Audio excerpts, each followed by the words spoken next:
جی آسان.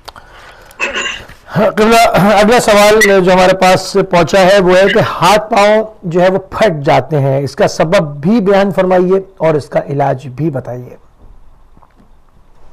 ہاتھ پاؤں پھٹنے کے دیکھیے ایک سبب تو نہیں، بہت سارے اسباب ہیں. کچھ خارجی ہیں، باہر کے اسباب ہیں، جیسے ٹھنڈ میں ہماری کھال اس طرح سے ہو جاتی ہے. کچھ داخلی اسباب ہے. اگر باہر ٹھنڈ بھی نہیں ہے، باہر کا کوئی سبب بھی نہیں ہے، پھر بھی ہاتھ پاؤں اگر پھٹ رہے ہیں تو جگر کی طرف متوجہ ہونے کی ضرورت ہے کہ جگر میں کچھ مشکلات ہیں. یہ ظاہری جو چھوٹی چھوٹی بیماریاں ہوتی ہیں یہ ہمیں بڑی بڑی بیماریوں سے باخبر کرتی ہیں، مگر ہم متوجہ نہیں ہوتے ہیں. اگر پہلے متوجہ ہو جائیں تو بڑی بیماریوں سے ہم بچ سکتے ہیں. جیسے بخار ہے، بخار جو ہے یہ انفیکشن کا جو ہے ایک الارم بجاتا ہے کہ بھائی کہیں نہ کہیں انفیکشن ہے، تبھی تو بدن میں بخار ہے. تو بہت ساری چیزیں ہیں جو چھوٹی چھوٹی بیماریاں ہیں مگر ان کی طرف توجہ ہم نہیں دیتے. تو اگر ہاتھ پاؤں پھٹ رہے ہیں اور کوئی سبب بھی نہیں ہے اس کے باوجود باہر کا، تو جگر میں مشکل ہے. تو اس کا علاج کیا ہے؟ دیکھیے ایک تو باہر کے لیے آپ کا علاج ہے کہ زیتون کا تیل جو ہے وہ ہاتھوں پہ لگائیے. اللہ نے زیتون میں بہت شفا رکھی ہے. اور دوسرا یہ ہے کہ گوشت جب آپ پکائیں، یہ صحت مند کھانے افسوس سے ہے کہ ہمارے انڈیا پاکستان میں کم کھائے جاتے ہیں. لذیذ تو کھانے ہمارے دنیا میں نمبر 1 ہیں.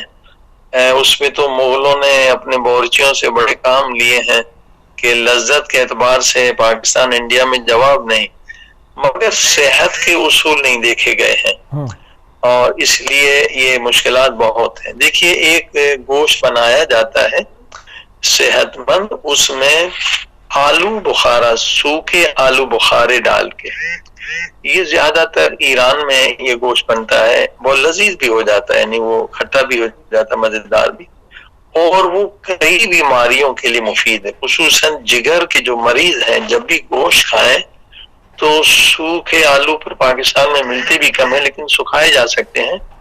تو سوکھے نہیں تو آپ تازے بھی ڈال سکتے ہیں، سوکھے کا مزہ بھی اچھا ہوتا ہے. سوکھے آلو بخارے جو ہیں آپ اپنے سالن میں ڈالیں، گوشت میں خصوصاً، تو اس سے جگر کو بہت فائدہ ہوتا ہے.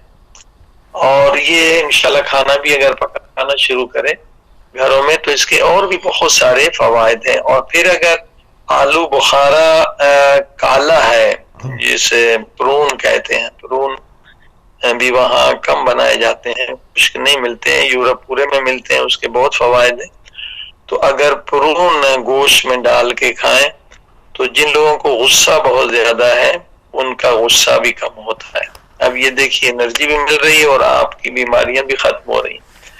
اور اس کے بعد جو علاج ہے جگر کی خرابی کی وجہ سے، تو اس میں مرکب اول کہتے ہیں، ابن بسلام بھی اس دوا کا نام ہے، مرکب اول بھی ہے. اور دوسرا بہت زبردست امام علی رضا علیہ السلام کا یہ نسخہ ہے کہ ناف کے اندر جو ہے نا زیتون کے قطرات ڈالیں اور اس کو مالش کریں. اور اس میں یہ علم غیب کا بھی مسئلہ ہے، امام کے پاس علم غیب ہے ہی.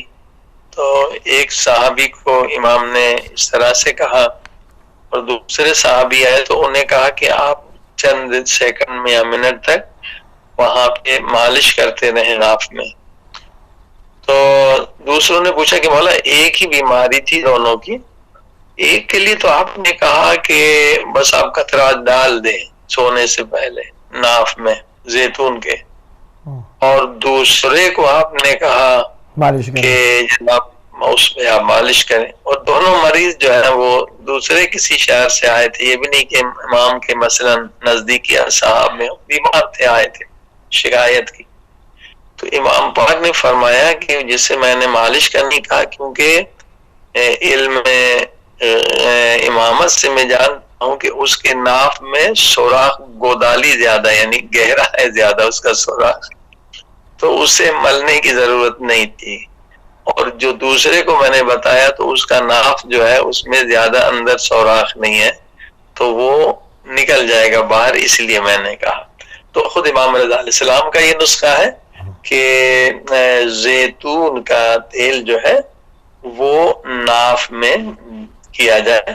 البتہ روغن بنفشہ اگر پائے زیتون ہو تو زیادہ فائدہ ہے، روغن بنفشہ بھی اگر ہو اس کے لیے تو اس کا زیادہ فائدہ ہوتا ہے۔ اور کن کن چیزوں کو فائدہ دے گا اگر اس کو باقاعدگی کے ساتھ ناف میں لگائی جائے؟ ہاں جی، یہ اگر ناف سے صرف ایک بیماری نہیں ہوتی، اگر روغن بنفشہ زیتون ناف میں رات، آپ کو یہ بھی میڈیکلی یہ بھی ایک بڑا زبردست نقطہ ہے نا، جو انسان ماں کے پیٹ میں ہوتا ہے ساری غذائیں ناف سے لیتا ہے، ناف جڑ ہے اس کے نا، تو ناف میں جو چیز ڈالیں گے تو سب جگہ پہنچ جائے گی۔ جن کے ناک بند ہو جاتے ہیں ایک سوراخ کسی بھی وجہ سے، الرجی کی وجہ سے، ان کے ناک وہ جناب سوراخ بھی کھل جائے گا، دونوں سے سانس لے سکیں گے۔